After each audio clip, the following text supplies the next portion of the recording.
Selected काम की और महत्वपूर्ण 20 बड़ी खबरों को सिर्फ 10 मिनट में। पर अभी तक आपने इस वीडियो को लाइक नहीं किए हैं तो लाइक कर ले, चैनल पे नए हैं तो चैनल को सब्सक्राइब कर ले, साथ में बेल आइकन भी प्रेस कर ले और वीडियो को ज्यादा से ज्यादा शेयर करें। तो चलिए बढ़ते हैं खबरों की ओर।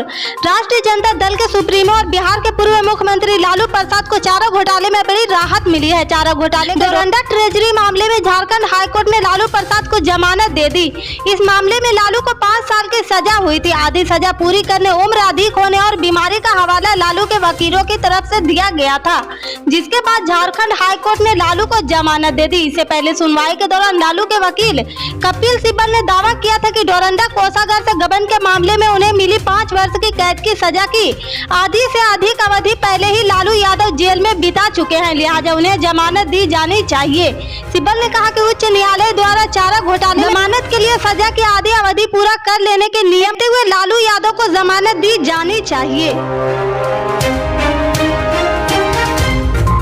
उत्तर प्रदेश में जहां बुलडोजर माफिया और अपराधियों पर गरज रहा तो वहीं दबंग इसका इस्तेमाल गरीबों के घर को उजाड़ने में करने में लगे हैं, जबकि सरकार ने इसके गलत इस्तेमाल को लेकर सख्त निर्देश दिए हैं। इसके बावजूद दबंगों पर कोई फर्क नहीं पड़ रहा। ताजा मामला रायबरेली जिले का। शुक्रवार को जिला अधिकारी कार्यालय के सामने सलोन थाना क्षेत्र के रहने वाले एक पीड़ित परिवार तख्तियां लेकर धरने पर बैठा था, जिसमें लिखा था कि मुझे न्याय चाहिए, मेरा मकान दबंगों द्वारा गिरा दिया गया है, जिससे हम लोग बेघर हो गए। अगर न्याय नहीं मिली तो हम लोग गांव छोड़ने को मजबूर हो जाएंगे।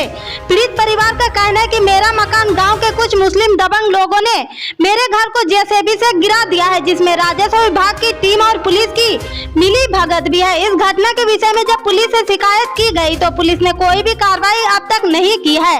पुलिस से न्याय नहीं मिलने के बाद आज हम लोग जिला अधिकारी से न्याय की गुहार करने आए हैं। अगर न्याय नहीं मिला तो हम लोग गाँव छोड़ने पर मजबूर हो जाएंगे। पूरा मामला सलोन थाना क्षेत्र मिर्जापुर के रहने वाले सचिन धोबी का है। बताया जा रहा है कि पिता की सड़क के किनारे स्थित बुजुर्गों द्वारा दी गई भूमि थी, जिसमें पुराना खंडर जैसा कच्चा मकान बना हुआ था, जिसे गिराकर नए सिरे से रहने के लिए सचिन धोबी ने आवासीय मकान का निर्माण करा रहा था।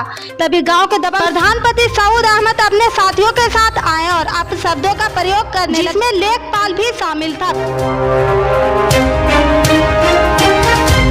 राजस्थान सदस्य और शिवसेना के प्रवक्ता संजय रावत ने शुक्रवार को न्यायपालिका पर हमला बोला। कहा कि अदालत सभी को राहत देने और एक विशेष विचारधारा को राहत देने में पक्षतापूर्ण दृष्टिकोण है। वहीं भाजपा नेता किरीट सोमैया को कोर्ट से राहत मिलने पर पक्षतापूर्ण रवैया कहकर न्यायाधीशों के खिलाफ गंभीर आरोप लगाने के लिए इंडियन बार एसोसिएशन ने रावत के खिलाफ बॉम्बे हाईकोर्ट में याचिका दायर की थी। इसके जवाब में रावत ने कहा कि वह अपने बयान पर दृढ़ है और समय पर नोटिस का जवाब देंगे। शुक्रवार को सुप्रीम कोर्ट ने महाराष्ट्र के मंत्री नवाब मलिक को राहत देने की याचिका खारिज कर दी।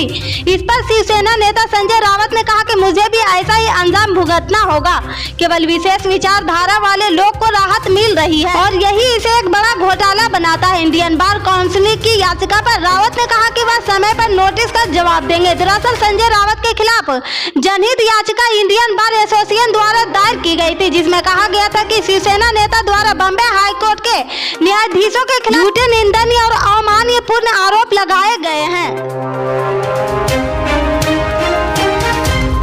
पंजाब कांग्रेस के पूर्व प्रदेश अध्यक्ष नवजोत सिंह सिद्धू ने शुक्रवार को कहा कि अरविंद केजरीवाल ने पंजाब के किसानों के लिए गारंटी दी थी, लेकिन उसके बाद भी उनकी मुश्किलें जारी है। उन्होंने कहा कि राज्य में आपकी सरकार बनने के बाद अब तक 7 किसानों ने मौत को गले लगा चुके हैं। उन्होंने अरविंद केजरीवाल पर तंज कसते हुए कहा कि आपकी गारंटी कहां चली गई। इससे पहले नवजोत सिंह सिद्धू ने आत्महत्या करने वाले एक किसान के परिवार के घर का दौरा भी किया था। इस दौरान उन्होंने भगवंत मान सरकार पर हमला बोला।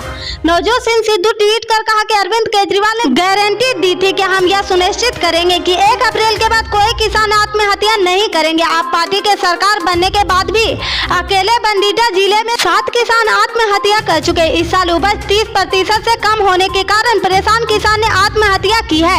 सरकार 2000 लोन डिफॉल्टर किसान की गिरफ्तारी की तैयारी कर रही। बता दें कि नवजोत सिंह सिद्धू हाल ही में मृतक किसान जसपाल के परिजनों से मिलने गए तो पता चला कि इस बार उपज कम होने की वजह से किसान ने आत्महत्या की है। नवजोत सिंह सिद्धू ने कहा कि सरकार इस परिवार को मुआवजा दे, क्योंकि इस परिवार के 2 बेटे पर सारी जिम्मेदारी आन पड़ी है।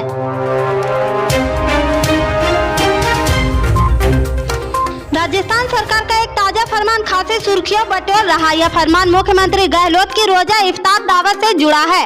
इस अनूठे फरमान में मुख्यमंत्री की रोजा इफ्तार पार्टी में शामिल होने के लिए न्योता देने का काम जिले के सरकारी मुलाजिम को दिया गया है। मंत्रिमंडल सचिवालय से जिला कलेक्टर के नाम जारी फरमान में कहा गया कि जिलों में बैठे अफसर मुख्यमंत्री की रोजा इफ्तार दावत का निमंत्रण गाँव ठाणे में बैठे मुस्लिम नेताओं के उनके घर जाकर दे। मुख्यमंत्री की रोजा इफ्तार पार्टी 23 अप्रैल को प्रस्तावित है। जानकार बताते कि यह संभवतः पहला मौका है जब सरकारी मुलाजिम को इस तरह का काम सौंपा गया। अब तक मुस्लिम नेताओं को फोन के जरिए ही सूचित करने की परंपरा रही थी। भारतीय किसान यूनियन के राष्ट्रीय प्रवक्ता राकेश टिकैत ने ललितपुर के एक किसान के लिए केंद्र सरकार तक आवाज उठाई है। दरअसल इस किसान ने ईंधन रहित मंगल टरबाइन बनाया है। किसान के इस आविष्कार को सम्मान न मिलने की बात उठाते हुए टिकैत ने कहा कि ऐसा आविष्कार करने वाले को न्याय देकर पृथ्वी को बचाने की दिशा में सरकार पहल कर सकती है। ललितपुर के इस किसान का नाम मंगल सिंह है। राकेश टिकैत ने अपने ट्वीट अकाउंट पर किसान के लिए एक ट्वीट करते हुए ललित सिंह ने ईंधन रहित मंगल टरबाइन देकर देश का गौरव बढ़ाया है, लेकिन वही आविष्कार सम्मान के बजाय सरकार के चौखट पर इंसाफ के लिए धक्के खा रहे। आज पृथ्वी दिवस के दिन केंद्र सरकार ऐसे आविष्कार को न्याय देकर पृथ्वी को बचाने की दिशा में पहल कर सकती है। बता दें कि किसान नेता राकेश टिकैत अक्सर किसानों के लिए आवाज उठाते हैं। सरकार के तीनों कृषि कानून के विरोध में उन्होंने 11 महीने से ज्यादा समय तक धरना प्रदर्शन किया था। जब प्रधानमंत्री नरेंद्र मोदी की ओर से इस बात की घोषणा कर दी गई कि तीनों कानून को खत्म किया जा रहा, उसके बाद ही किसान ने अपने धरना प्रदर्शन खत्म किया था। यूपी गेट पर बड़ी संख्या में किसान जमा हुए थे और 11 महीने के लंबे अवधि तक यहीं पर बैठे रहे। इस दौरान टिकैत धरना प्रदर्शन का नेतृत्व करते रहे थे। इससे आगे की अपडेट्स को जानने के लिए जुड़े रहे हमारे राइट न्यूज के साथ। मिलते हैं फिर बड़ी खबर में, तब तक के लिए जय हिंद।